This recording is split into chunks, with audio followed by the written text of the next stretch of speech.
ವರ್ಷದ ಹುಡುಗ, 1 ವರ್ಷದ ಪ್ರೀತಿ, 2 ಕುಟುಂಬಗಳ ವಿರೋಧ, 2 ಬಾರಿ ಪೊಲೀಸ್ ಠಾಣೆಯಲ್ಲಿ ರಾಜಿ, ಆಮೇಲೆ ಕೆಲವೇ ಗಂಟೆಗಳಲ್ಲಿ ಜಮೀನಿನ ಮಧ್ಯೆ ಅದೇ ಹುಡುಗನ ಶವ.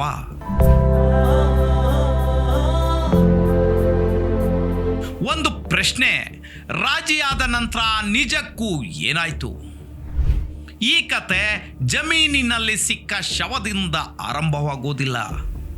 ಒಂದು ಅಪ್ರಾಪ್ತ ಪ್ರೇಮ ಕಥೆಯಿಂದ ಸ್ಟಾರ್ಟ್ ಆಗುತ್ತೆ.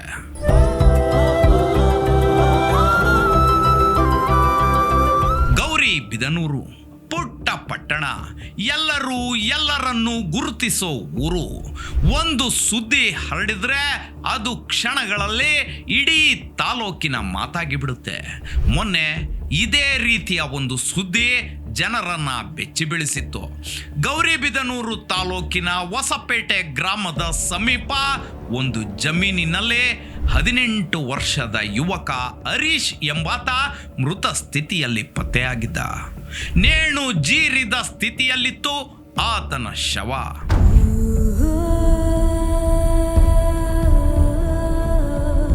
ಇಷ್ಟಕ್ಕೂ ಇಂತಹದ್ದೊಂದು ಸಾವಿಗೆ ಕಾರಣವೇನು? ಏನಾಯ್ತು? ಯಾಕೆ? ಹೇಗೆ? ಅನ್ನೋ ಪ್ರಶ್ನೆಗಳು. ಆದರೆ ಕೆಲವೇ ಗಂಟೆಗಳಲ್ಲಿ ಮತ್ತೊಂದು ವಿಷಯ ಹೊರಬಂದಿತ್ತು. ಈ ಸಾವಿನ ಹಿಂದೆ ತೆರೆದುಕೊಂಡಿದ್ದು ಒಂದು minor love story. Harish Gauribidanur ತಾಲೂಕಿನ ರಂಗಪ್ಪನ ಪಾಳ್ಯದ ನಿವಾಸಿ. ಕುಟುಂಬದವರ ಪ್ರಕಾರ ಸುಮಾರು 1 ವರ್ಷದಿಂದ ಹೊಸಪೇಟೆ ಗ್ರಾಮದ ಯುವತಿಯೊಂದಿಗೆ ಪ್ರೇಮ ನೌಕೆ ಏರಿದ್ದ. ಪ್ರೀತಿಸುವ ಜೋಡಿ ಹಕ್ಕಿಗೆ ವಯಸ್ಸು ಮ್ಯಾಟ್ರು ಆಗಲೇ ಇಲ್ಲ, ಭವಿಷ್ಯದ ಬಗ್ಗೆ ಯೋಚಿಸಲು ಇಲ್ಲ. ಇಬ್ಬರು ಕಿತ್ತರು ಬಾರದಂತೆ ಹತ್ತಿರವಾಗಿದ್ರು. ಪ್ರೇಮ ನೌಕೆಯಲ್ಲಿ ಪ್ರೀತಿಯ ಪಯಣ ಆರಂಭಿಸಿದ್ರು. ಆದ್ರೆ ಇವರಿಬ್ಬರ ಪ್ರೀತಿಯ ವಿಚಾರ ಎರಡೂ ಮನೆಯವರಿಗೆ ಗೊತ್ತಾಗೋಕೆ ಹೆಚ್ಚು ಟೈಮ್ ತೆಗೆದುಕೊಳ್ಳಿಲ್ಲ. ಎರಡೂ ಮನೆಯಲ್ಲಿ ಸಹಜವಾಗಿಯೇ ವಿರೋಧ ವ್ಯಕ್ತವಾಗಿತ್ತು. ಕಾರಣ, ಇಬ್ಬರು ಅಪ್ರಾಪ್ತರು. ಅವನು 18ರ ಆಸುಪಾಸಿನಲ್ಲಿದ್ರೆ ಹುಡುಗಿ ಜಸ್ಟ್ 16ರ ಆಸುಪಾಸಿನಲ್ಲಿದ್ಲು. ಇದು ಚೆಲುವಿನ ಚಿತ್ತಾರದಂತಹ ಕತೆ. ಹುಡುಗಿ ಶಾಲೆಗೆ ಹೋಗ್ತಿರುವಾಗಲೇ ಹರೀಶನ ಕಣ್ಣಿನ ನೋಟಕ್ಕೆ ಬೋಲ್ಡ್ ಆಗಿದ್ಲು. ಓದು ಮರೆತಿದ್ಲು, ಪ್ರಿಯಕರನ ತೋಳ ತೆಕ್ಕೆಯಲ್ಲಿ ನುಲಿಯುತ್ತಿದ್ಲು. ಇವರಿಬ್ಬರ ಪ್ರೀತಿಯ ವಿಷಯ ಹುಡುಗಿ ಮನೆಯವರಿಗೆ ಗೊತ್ತಾಗುತ್ತಲೇ ಹರೀಶನನ್ನ ಕರೆಸಿಕೊಂಡು ಬೇಡವು ಶಿಷ್ಯ ಅಂತ ಆವಾಜ್ ಬಿಟ್ರು. ಆಗಲೇ ಪ್ರೇಮ ಪಕ್ಷಿಗಳಿಗೆ ಢವ ಢವ ಶುರುವಾಯಿತು. ಓಡಿ ಹೋಗಿ ಎಲ್ಲಾದರೂ ಮದುವೆಯಾಗಿ ಸಂಸಾರ ಮಾಡೋಣ ಅಂತ ನಿರ್ಧರಿಸೋಕು ಧೈರ್ಯ ಇರಲಿಲ್ಲ. ಆದರೂ ಧೈರ್ಯ ಮಾಡಿದ್ರು.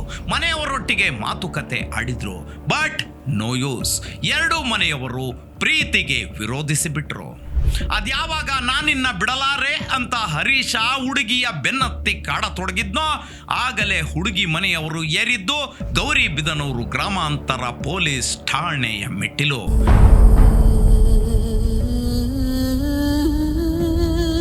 ಹೌದು, ಆರಂಭದಲ್ಲಿ ಮನೆಗೆ ಕರೆಸಿಕೊಂಡು ಮಾತುಕತೆ ಆಡಿದ್ರು. ಆದ್ರೂ ಆತ ಕೇಳದೇ ಇದ್ದಾಗ ಪೊಲೀಸ್ ಠಾಣೆಯ ಮೆಟ್ಟಿಲು ಏರಿದ್ರು.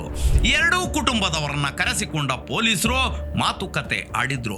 ಹುಡುಗನನ್ನ ಗದರಿಸಿ ವಯಸ್ಸಲ್ಲದ ವಯಸ್ಸಲ್ಲಿ ಲವ್ ಅಂತೆ ಲವ್, ಹೋಗಿ ಮೊದಲು ಬದುಕಿನಲ್ಲಿ ಮೇಲೆ ಬರೋದನ್ನ ಕಲ್ತ್ಕೋ ಅಂತೇಳಿ ಕಳಿಸಿದ್ರು. ಎರಡೂ ಮನೆಯವರ ನಡುವೆ ರಾಜಿಯಾಗಿತ್ತು. ಆದರೆ ಕೆಲವು ಕತೆಗಳು ರಾಜಿಯಿಂದ ಮುಗಿದು ಹೋಗ್ತವ? ಖಂಡಿತ ಇಲ್ಲ.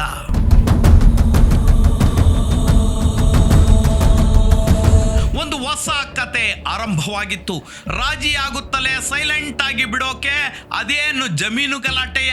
ಎರಡು ಮುಗ್ಧ ಮನಸ್ಸುಗಳ ನಡುವಿನ ಪ್ರೀತಿಯ ಗಲಾಟೆ. ಆಕೆ ಹೃದಯವನ್ನ ಒಪ್ಪಿಸಿದ್ಲು.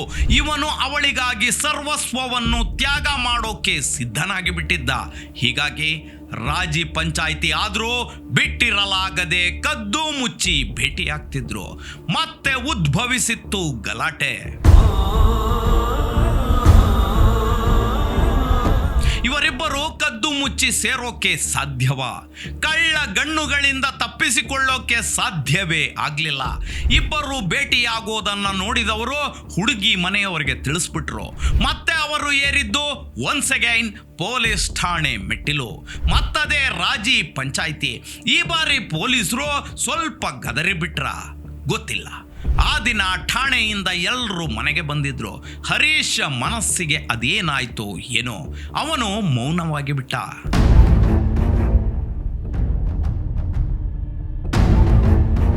ನೇರವಾಗಿ ಎದ್ದು ಹೊರಟವನೇ ಹೊಸಪೇಟೆಯ ಹುಡುಗಿಯ ಜಮೀನಿನಲ್ಲಿದ್ದ ಮರಕ್ಕೆ ನೇಣು ಜೀರಿಕೊಂಡು ಬಿಟ್ಟ. ಮೌನ ಮತ್ತು ಆತ್ಮಹತ್ಯೆ ನಡುವೆ ಆಗಿದ್ದೇನು? ಅವನ ಮೊಬೈಲಿಗೆ ಯಾವುದಾದ್ರೂ ಕರೆ ಬಂದಿತ್ತ? ಹುಡುಗಿ ಮನೆಯವರು ಬೆದರಿಕೆ ಹಾಕಿದ್ರ? ಹುಡುಗಿ ಏನಾದ್ರೂ ನಾವಿಬ್ರು ದೂರ ದೂರ ಆಗಿಬಿಡೋಣ ಅಂದ್ಲ? ಗೊತ್ತಿಲ್ಲ. ಪೊಲೀಸರ ತನಿಖೆಯಿಂದಲೇ ಈ ಪ್ರಶ್ನೆಗೆ ಉತ್ತರ ಸಿಗಬೇಕು. ಈ ಪ್ರಕರಣದಲ್ಲಿ ಅತ್ಯಂತ ನೋವುಂಟು ಮಾಡುವ ಸಂಗತಿ ಅಂದರೆ ಅದು ಹರೀಶ್ ತಂದೆಯದ್ದು. ಅವರು ಹೇಳಿದ್ದಿಷ್ಟು: ಠಾಣೆಯಿಂದ ಮನೆಗೆ ಬಂದ ಮೇಲೆ ನನ್ನ ಮಗ ತುಂಬ ಮನನೊಂದಿದ್ದ. ಆ ಒಂದು ವಾಕ್ಯ ಈ ಪ್ರಕರಣದ ದಿಕ್ಕನ್ನೇ ಬದಲಾಯಿಸುತ್ತೆ. ಯಾಕಂದ್ರೆ ಅದರ ನಂತರ ಏನಾಯ್ತು ಅನ್ನೋದು ಇನ್ನೂ ಸ್ಪಷ್ಟವಾಗಿಲ್ಲ.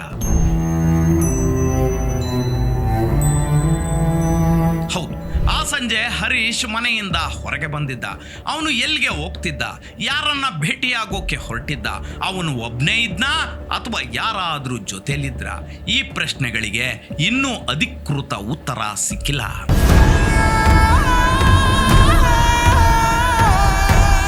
ಜಸ್ಟ್ ಒಂದು ದಿನದ ಹಿಂದೆ ಪೊಲೀಸ್ ಠಾಣೆಯಲ್ಲಿ ಕೈಕಟ್ಟಿಕೊಂಡು ನಿಂತಿದ್ದ ಹುಡುಗ ಈಗ ಶವವಾಗಿದ್ದ. ಇದೀಗ ಲವ್ ಸ್ಟೋರಿ ಕ್ರೈಮ್ ಸ್ಟೋರಿಯಾಗಿ ಟರ್ನ್ ಪಡೆದುಕೊಂಡಿದೆ. ಇನ್ನು ಸುದ್ದಿ ತಿಳಿದು ಸ್ಪಾಟಿಗೆ ಬಂದ ಪೊಲೀಸರಿಗೆ ಡೆತ್ ನೋಟ್ ಸಿಕ್ಕಿದೆಯಾ? ಪೋಸ್ಟ್ ಮಾರ್ಟಮ್ ವರದಿ ಬರಬೇಕಿದೆ. ಅದೇನು ಅವನೇ ಆತ್ಮಹತ್ಯೆ ಮಾಡಿಕೊಂಡಿದ್ದಾನೋ ಅಥವಾ ಯಾರಾದರೂ ಅವನನ್ನ ಕೊಂದು ನೇಣು ಜೀರಿದ್ರೋ ಅನ್ನೋದು ಗೊತ್ತಾಗಬೇಕಿದೆ. ಅದು ಗೊತ್ತಾಗಬೇಕು ಅಂದ್ರೆ PM ವರದಿ ಬರಲೇಬೇಕು.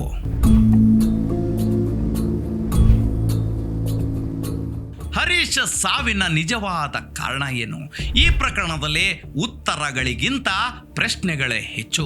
ಸದ್ಯ ಪ್ರಕರಣ ದಾಖಲಿಸಿಕೊಂಡಿರೋ ಗೌರಿಬಿದನೂರು ಗ್ರಾಮಾಂತರ ಠಾಣೆಯ ಪೊಲೀಸರು ತನಿಖೆ ನಡೆಸ್ತಿದ್ದಾರೆ. ಕೃತ್ಯ ನಡೆದ ಸ್ಥಳವೇ ಘಟನೆಯ ಮೊದಲ ಸಾಕ್ಷಿ. ಅಲ್ಲಿಂದ ಪ್ರತಿಯೊಂದು ಗುರುತು, ಪ್ರತಿಯೊಂದು ಹೆಜ್ಜೆ, ಪ್ರತಿಯೊಂದು ವಸ್ತು ಪೊಲೀಸರನ್ನ ಸತ್ಯದೆಡೆಗೆ ಕರೆದುಕೊಂಡು ಹೋಗ್ತವೆ. ಇದೀಗ ಈ ಪ್ರಕರಣದ ಅತ್ಯಂತ ಮಹತ್ವದ ಪ್ರಶ್ನೆ ಅಂದ್ರೆ ಹರೀಶನ ಕೊನೆಯ ಕೆಲವು ಗಂಟೆಗಳು. ಆ ಸಮಯದಲ್ಲಿ ಅವನು ಯಾರ ಜೊತೆ ಮಾತಾಡಿದ್ದ? ಯಾರಿಗೆ ಕರೆ ಮಾಡಿದ್ದ? ಯಾರಿಂದ ಕರೆ ಬಂದಿತ್ತು? ಮೊಬೈಲ್ನಲ್ಲಿ ಯಾವುದಾದರೂ ಮೆಸೇಜ್ಗಳಿವೆಯಾ? ಸ್ಥಳ ಮಾಹಿತಿ ಅವನ ಸಂಚಾರವನ್ನ ಏನು ಹೇಳುತ್ತೆ? ಇವೆಲ್ಲವೂ ಡಿಜಿಟಲ್ ಸಾಕ್ಷ್ಯಗಳ ಭಾಗ. ತನಿಖೆಯಲ್ಲಿ ಇವುಗಳಿಗೆ ವಿಶೇಷ ಮಹತ್ವ ಇರುತ್ತೆ. ಈ ಪ್ರಕರಣದಲ್ಲಿ ಪೊಲೀಸ್ ಠಾಣೆಯ ಘಟನೆ ಸಾಮಾನ್ಯ ಹಿನ್ನೆಲೆಯಲ್ಲ. ಯಾಕಂದ್ರೆ 2 ಬಾರಿ 2 ಕುಟುಂಬಗಳು ಪೊಲೀಸರ ಸಮ್ಮುಖದಲ್ಲೇ ಮಾತುಕತೆ ನಡೆಸಿದ್ವು. ಅಲ್ಲಿ ಏನ್ ಚರ್ಚೆ ಆಯಿತು? ಯಾರ್ಯಾರು ಹಾಜರಿದ್ರು? ಯಾವ ಸಲಹೆ ನೀಡಲಾಯಿತು? ಯಾವ ಪೊಲೀಸರು ಗದರಿದ್ರು? ಇದೆಲ್ಲವೂ ತನಿಖೆಯ ಕಾಲರೇಖೆಯಲ್ಲೇ ಒಂದು ಪ್ರಮುಖ ಭಾಗ.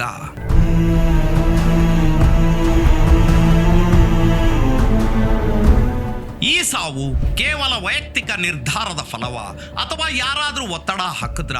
ತನಿಖೆಯಲ್ಲಿ ಬೆಳಕಿಗೆ ಬರಬೇಕಿದೆ.